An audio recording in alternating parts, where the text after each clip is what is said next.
भुवन सुंदरी part 6 ए। चंद्रप्रभु के जहाज को अग्नि ज्वालाओं में लिपटे देखकर वज्रकाय का खून खौल उठा।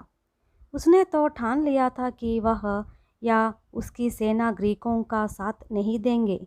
उसने गंभीर परिस्थितियों को दृष्टि में रखकर अपना निर्णय बदल लिया। ग्रीकों की सहायता के लिए तक्षण उसने अपनी सेना का एक टुकड़ा भिजवाया। वह भली भांति समझ गया कि प्रमोदनी के प्रति उसमें जो आकर्षण है उसका फ़ायदा ट्रोजन उठा रहे हैं। उसकी विमुखता ने ट्रोजनों को प्रोत्साहित किया है। अगर अब ऐसी विकट स्थिति में भी हाथ धरे बैठेगा तो ग्रीकों को तहस तहस करके ही छोड़ेंगे। उसे लगा कि कहीं मैं विश्वासघात तो नहीं कर रहा हूँ, इसलिए उसने ऐसा निर्णय लिया। इतने में पितृकीर्ति नामक एक ग्रीक योद्धा ट्रोजनों पर टूट पड़ा है और शत्रुओं के दिलों को दहला दिया। जलते ही ये ग्रीकों को जहाज़ के चारों ओर ट्रोजन वलयाकार में घेरे हुए थे।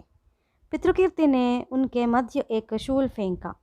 वह वीर को वह शूल जा लगा और वह वही का वही ढेर हो गया।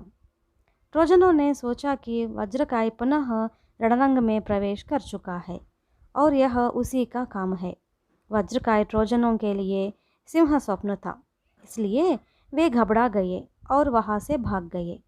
कोई ऐसा नहीं था जो ट्रोजनों को समझा सके और रोके।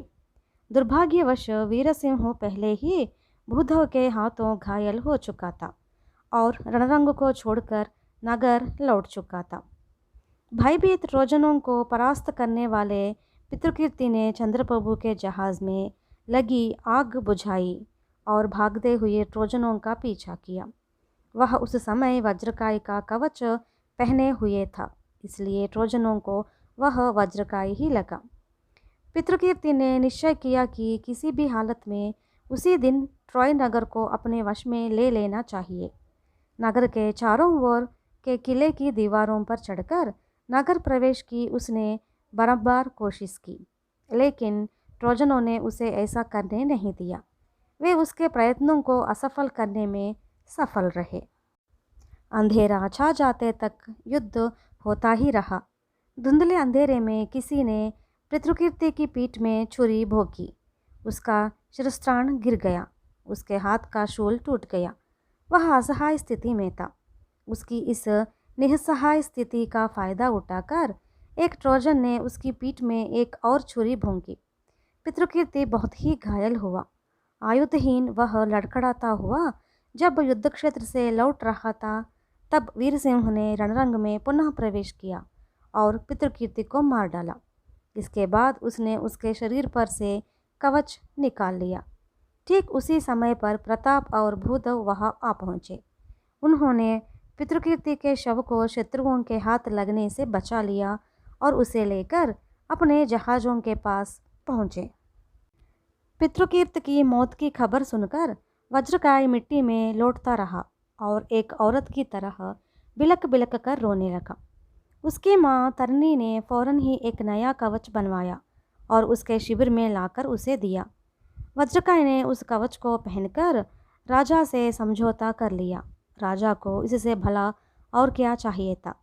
वज्रकाय के बिना उसका युद्ध जीतना असंभव था। उसने पहले ही उससे समझौता के प्रयत्न किए, किंतु विफल रहा। अब वह सुन रहा मौका अनायास ही उसके हाथ लगा। अब वह अपने को सशक्त व सुरक्षित मानने लगा। इस समझौते के बाद पितृकीर्ति की हत्या का प्रतिशोध लेने वज्रकाय युद्ध क्षेत्र निकल पड़ा।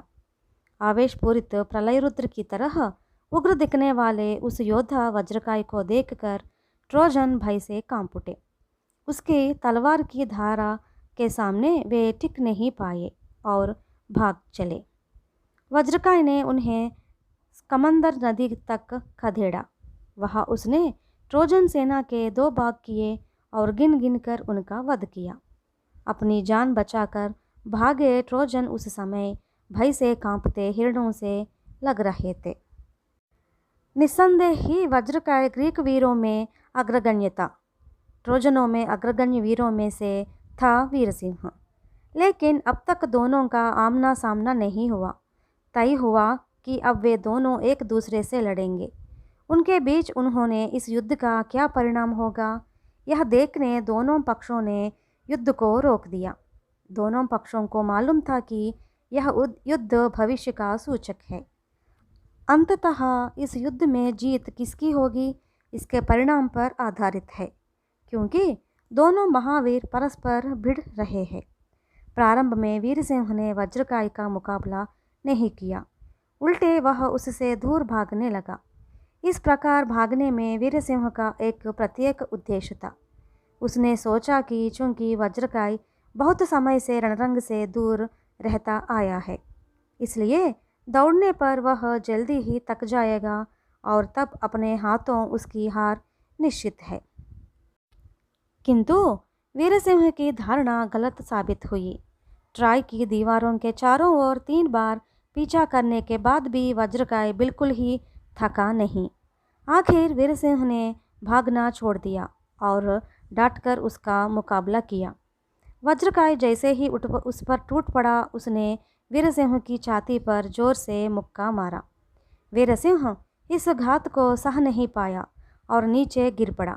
लोगों ने कल्पना तक नहीं की कि वीरसिंह की मौत इतनी आसानी से हो पाएगी। वह वज्रकाय के बलशाली मुक्के के कारण ही संभव हो पाया। मरते मरते उसने वज्रकाय से प्रार्थना की कि उसका शव अपने लोगों को सौंपा जाए। कहानी और है।